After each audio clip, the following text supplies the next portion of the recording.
All right, with that, it's time for episode number 2 of TinChattin for the 2024 season. Joined as always by radio play-by-play voice of the Fort Wayne TinCaps, Mike Maahs.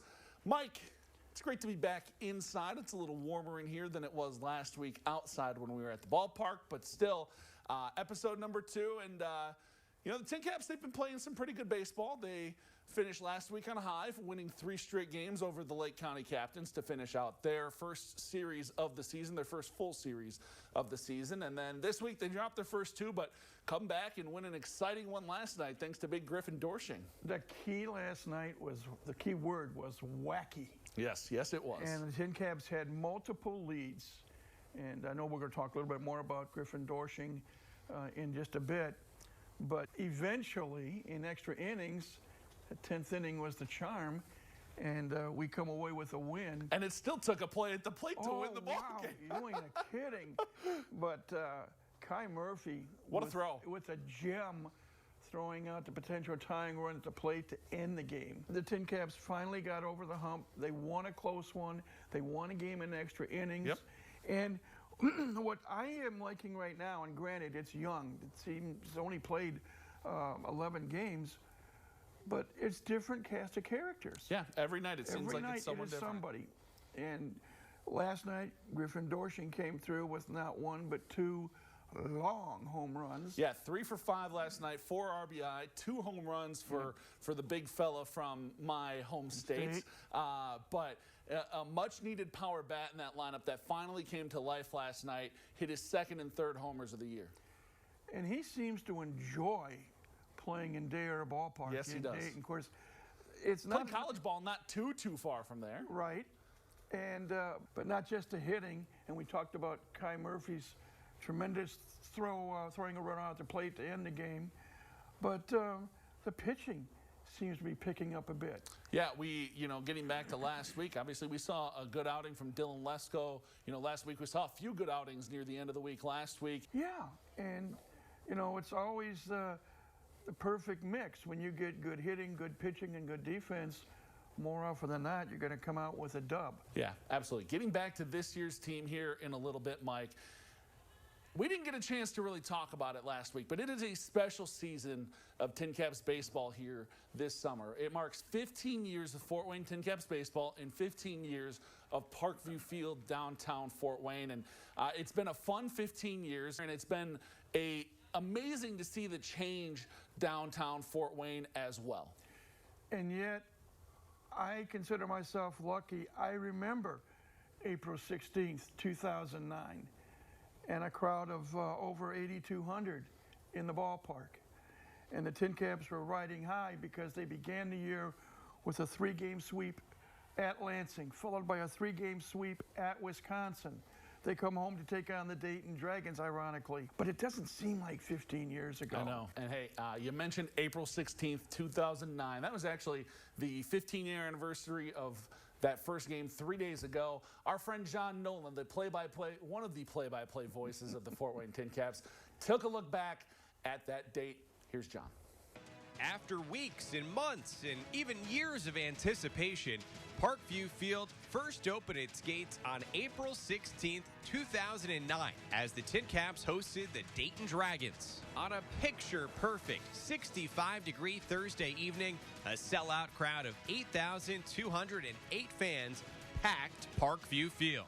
And in many ways, this inaugural game set the tone for a storybook season and the great success the ballpark has achieved ever since. Third baseman James Darnell hit a 2nd inning 2-run homer, and the Caps never looked back on their way to a 7-0 victory. That year's team went on to a franchise-best 94-46 record and ultimately won the Midwest League Championship. Opening day 2009 is an all-time Parkview Field memory. All right, a big thank you to John for taking a look back in time. What a fun look back to see just how different things looked back then. But also, Mike, we've seen some obviously big moments throughout this ballpark's history, but also we've seen some incredible players come through Parkview Field, whether it's been the visitors, whether it's been the home team. 15 years, there's a lot of major leaguers that have come through the Summit City during that time. And, you know, it's been pretty special, especially for me in my 7 years here, to see some of the names that we've had come through. You know, just thinking of a few, it's, you know, been guys like Fernando Tatis obviously comes to the top of that list, but other guys like Mackenzie Gore, C.J. Abrams, now Jackson Merrill, guys like that who've come through and are starting to make big names for themselves on the big stage of the big leagues as well. And those are just a handful of the names. Gosh, you yes. know, we think back to Trey Turner and what he did in his half season here in Fort Wayne. And now look where he is. Yeah. You know, he's been a Washington Senator, he's been a Los Angeles Dodger, and now he is a Philadelphia Philly. Yeah. And that's just one name, but there are, you can say, so many. And we're just thinking TinCaps right now, but as you said, there are 15 opposing players being honored during the course of this year. Most of them not only played in the Midwest League, but they've gone on to bigger and better things at the show, as it's called these days, in the major leagues. Yeah, and our friends over with the TinCaps are actually taking a chance to honor some of the 15 best that we've seen come through Parkview Field in a Fort Wayne TinCaps uniform this year. The first one we're going to take a look at came through not too long ago. Here's John Nolan on Mackenzie Gore. Mackenzie Gore was the Gatorade National High School Athlete of the Year and subsequently drafted by the Padres with the 3rd overall pick in 2017. The following season, the lefty with the big leg kick headlined the TinCaps rotation. He's the highest draft pick to ever pitch for the Caps. Though his season at Parkview Field was disrupted by a few stints on the injured list, Gore still led the team and ranked 6th in the Midwest League with more than 10 strikeouts per 9 innings. His finest moment in the fort came on the 4th of July, throwing 6 scoreless innings in a victory against Great Lakes. Gore went on to make his MLB debut with the Padres in 2022, and later that year was traded to the Nationals as part of the deal for Juan Soto. From the 260 to the show, Mackenzie Gore is a TinCaps great. Yeah, Mike, hard to believe it's already been 6 years since Mackenzie Gore graced the Summit City for the very first time, but he was the #1 overall pick by the San Diego Padres back in that 2017 MLB draft. When he was healthy, as John stated, the guy was phenomenal in a Fort Wayne TinCap uniform. Mike, looking back at Mackenzie, what do you remember about his time here in Fort Wayne during that 2018 season and then for one rehab stint back in 21? He not only had confidence being young, he had the tools. Yes, he did. He had the fastball. He had the breaking ball, was working on developing his changeup. And there's a reason why San Diego drafted him as high as they did, and they saw the potential. And some other teams have seen it as well because Mackenzie is no longer in the San Diego organization currently.